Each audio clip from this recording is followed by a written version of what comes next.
Hello everyone, welcome back to my channel. আজ আমি আপনাদের সঙ্গে শেয়ার করব চিকেনের একটি রেসিপি। এখানে আমি নিয়ে নিয়েছি 500 গ্রাম চিকেন। এর মধ্যে আমি এখন দিয়ে দেব পরিমিত লবণ। দেন এখন দিয়ে দেব অল্প পরিমাণে হলুদের পাউডার। তারপর এখন দিয়ে দেব পরিমিত আদা রসুনের পেস্ট। তারপর আমি এটাকে হাত দিয়ে ম্যারিনেট করে নেব। এরপর গ্যাস ওভেনে আমি একটা কড়াই বসিয়ে দিয়েছি। কড়াইটা খুব ভালোভাবে গরম হলে দিয়ে দেব সরিষার তেল খুব ভালোভাবে গরম হলে এখন আমি চিকেনটা দিয়ে দেব। তো দেন ফ্রেন্ডস, দেখুন আমার চিকেনটা খুব ভালোভাবে ম্যারিনেট করা হয়ে গেছে এবং এখানে তেলটাও কিন্তু খুব ভালোভাবেই গরম হয়ে গেছে। এখন আমি চিকেনগুলো একটা একটা করে দিয়ে দেব। যেহেতু চিকেনগুলো মাছের মতো ভেঙে যায় না, অথবা এগুলো কিন্তু ব্রয়লার চিকেনও নয়, এগুলো ক্যালভার্ট চিকেন, মানে ব্রয়লার তুলনামূলকভাবে শক্ত হয়।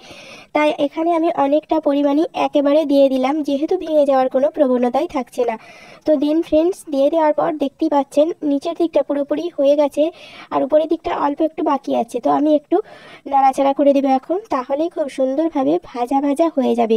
চিকেনটা ভাজা ভাজা করে নেওয়ার কারণ হচ্ছে ফ্রেন্ডস, আমি আলু দিয়ে চিকেনটা রান্না করব। ঝোলের মধ্যে পারফেক্টলি আলুর স্বাদটা যাতে পাওয়া যায়, সেই কারণে এই প্রসেসে আমি রান্নাটা করছি। তো ফ্রেন্ডস, আপনারা দেখতেই পাচ্ছেন চিকেনটা কিন্তু কোনোভাবেই ভেঙে যায়নি এবং কড়াইতে লেগেও যায়নি এবং খুব সুন্দরভাবে ভাজা ভাজা হয়ে গেছে। এখন আমি এগুলো তুলে নেব। চিকেনটা তুলে নেওয়ার পর আমি কড়াইটা আবারও পরিষ্কার করে নেব, কারণ এখানে আলু ভাজা হবে। আগের তেলটা থাকলে বা পোড়া কড়াই আলু ভাজলে আলুটা লেগে যাওয়ার সম্ভাবনা থাকবে। তো সেই কারণে আমি কড়াইটা আবারও পরিষ্কার করে নিয়েছি এবং আবারও বেশ কিছুটা সরিষার তেল আমি দিয়ে দিলাম। সেম ওয়ে তেলটা খুব ভালোভাবে গরম হলে আবার দিয়ে দিলাম আমি ডুমো ডুমো করে কেটে রাখা আলু। এই আলুটা কিন্তু চন্দ্রমুখী আলু, খুব বড় বড় করেই কাটা হয়েছে। তারপরেও আলুটা কিন্তু খুবই নরম, তাই সাবধানেই ভাজতে হবে অথবা রান্না করতে হবে। তো এখানে আমি দিয়ে দিলাম পরিমিত লবণ এবং হলুদ পাউডার। দেন আমি নাড়াচাড়া করব অল্প কিছুক্ষণ। তারপর ভাজা ভাজা হলে এখন আমি এটা তুলে নেব। খুব একটা সিদ্ধ করার দরকার নেই বা নরম করার দরকার নেই। দেন ফ্রেন্ডস, আমি এক্সেস তেলটার মধ্যে আবারও চিকেন ভাজার যে এক্সেস তেল সেটা আমি অ্যাড করে দিলাম। এরপর এর মধ্যে দিয়ে দেব এখন গোটা গরম মশলা এবং তেজপাতা। এরপরে দিয়ে দেবো একটা বড় সাইজের পেঁয়াজের কুচি।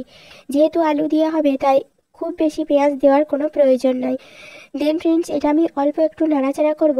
হালকা বাদামি বর্ণ হলেই এর মধ্যে দিয়ে দেবো এখন বেশ অনেকটা পরিমাণে আদা রসুনের পেস্ট, কারণ মাংস আর আলু মিলে বেশ অনেকটাই পরিমাণে হবে, সেই কারণে স্বাদ ব্যালেন্সের জন্য বেশ অনেকটা পরিমাণে আদা রসুনের পেস্ট দিতে হবে। দেন এর মধ্যে দিয়ে দিলাম একটা বড় সাইজের টমেটো। তারপরে দিলাম পরিমিত লবণ, 1 চামচ হলুদ পাউডার, 1 চামচ লঙ্কা পাউডার, দেন 1 চামচ জিরা পাউডার। যেহেতু আলু দিয়ে হবে পাতলা ঝোল, তাই মশলার আধিক্য খুব একটা থাকবে না, কিন্তু আদা রসুনের পরিমাণটা অনেকটাই থাকবে, তাহলে ফ্লেভারটা অনেক সুন্দর হবে। দেন ফ্রেন্ডস, আমি মশলাটা অল্প একটু নাড়াচাড়া করে এখন অল্প একটু জল দিয়ে দিলাম। তারপর আবারও বেশ কিছুক্ষণ কষাতে থাকবো। দেন যখন মশলাটা কষানো হয়ে যাবে, মানে মশলা থেকে তেল ছেড়ে আসবে, এর মধ্যে দিয়ে দিলাম আগে থেকে ভেজে রাখা চিকেনগুলো। তারপর আমি হালকা হাতে নাড়াচাড়া করব। যেহেতু এখানে চিকেনটা অনেকটাই শক্ত, ক্যালভার্ট চিকেন, তাই ছেড়ে যাওয়ার সম্ভাবনা থাকছে না।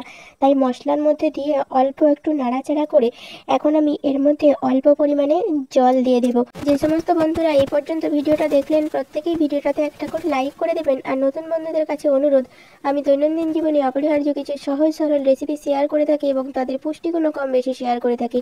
যদি চ্যানেলটা ভালো লেগে থাকে তাহলে অবশ্যই সাবস্ক্রাইব করে দেবেন। তো ফ্রেন্ডস, আমি চিকেনটাতে জল দিয়ে দিলাম। এবার এটাকে এখন ঢাকা দিয়ে দেবো, যাতে মাংসটাও খুব সুন্দরভাবে সিদ্ধ হয়ে যায়, সঙ্গে মশলাগুলোও খুব সুন্দরভাবে সুসিদ্ধ হয়ে যায়। তো চাপা দেওয়ার পর আমি 3 থেকে 4 মিনিট ওয়েট করব। দেন এখন খুলে দেখে নেব যে খুব সুন্দরভাবে সিদ্ধ হয়ে গেছে। তো দেন আমি আবারও কিছুক্ষণ নাড়াচাড়া করে এটা আমি এখন কষিয়ে নেব। ফ্রেন্ডস, মুরগির মাংস অধিক প্রোটিনযুক্ত হওয়ায় ওজন কমাতে সহায়তা করে। দেহ থাকে সুঠাম ও সুগঠিত। ভিটামিন ই এর আধিক্য থাকায় ত্বক ও চুল হয় উজ্জ্বল, মানে সৌন্দর্য রক্ষায় অপরিহার্য ভূমিকা পালন করে। তবে রান্নাতে অধিক মশলার ব্যবহারে সৌন্দর্যহানি ডেফিনেটলি ঘটে। তো ফ্রেন্ডস, আমার মাংসটা কষা কষা হয়ে গেছে। এমত অবস্থায় আমি দিয়ে দেব আগে থেকে ভেজে রাখা আলুটা। দেন আমি অল্প একটু নাড়াচাড়া করব, কারণ মাংসটা শক্ত হলেও আলুটা খুবই নরম, যেহেতু চন্দ্রমুখী আলু। অল্প একটু নাড়াচাড়া করেই এতে আমি এখন জল দিয়ে দেব। জলটা অবশ্যই একটু বেশি পরিমাণে দিয়ে দেব, কারণ আমি আলু দিয়ে পাতলা ঝোল করতে চাই, আর তার টেস্ট একদমই ইউনিক। জল দেওয়ার পর আমি হালকা হাতে আবারও একটু নাড়াচাড়া করে দেব। দেন আমি এটাকে চাপা দিয়ে আবার বেশ কিছুক্ষণ ফুটতে দেব, যাতে চিকেনের মধ্যে আলুর ফ্লেভার আর আলুর মধ্যে চিকেনের ফ্লেভার খুব সুন্দরভাবে মিলেমিশে একাকার হয়ে যায়। তো ফ্রেন্ডস, আমি চাপা দেওয়ার পর আবারও প্রায় 5 থেকে 7 মিনিট ওয়েট করব। ফ্রেন্ডস, রেসিপিটা আমার কমপ্লিট। একে তো চন্দ্রমুখী আলু, তারপর আবার ক্যালভার্ট চিকেন, দুটোরই স্বাদ একদম ইউনিক। তো আপনাদের কেমন লাগলো অবশ্যই কমেন্ট করবেন, অবশ্যই বাড়িতে ট্রাই করবেন। যে সমস্ত বন্ধুরা এই পর্যন্ত আমার সঙ্গে ধৈর্য ধরে থাকলেন তাদেরকে অসংখ্য ধন্যবাদ। সুস্থ থাকবেন, ভালো থাকবেন। আবারও দেখা হচ্ছে পরবর্তী ভিডিওতে নতুন একটা রেসিপির সঙ্গে।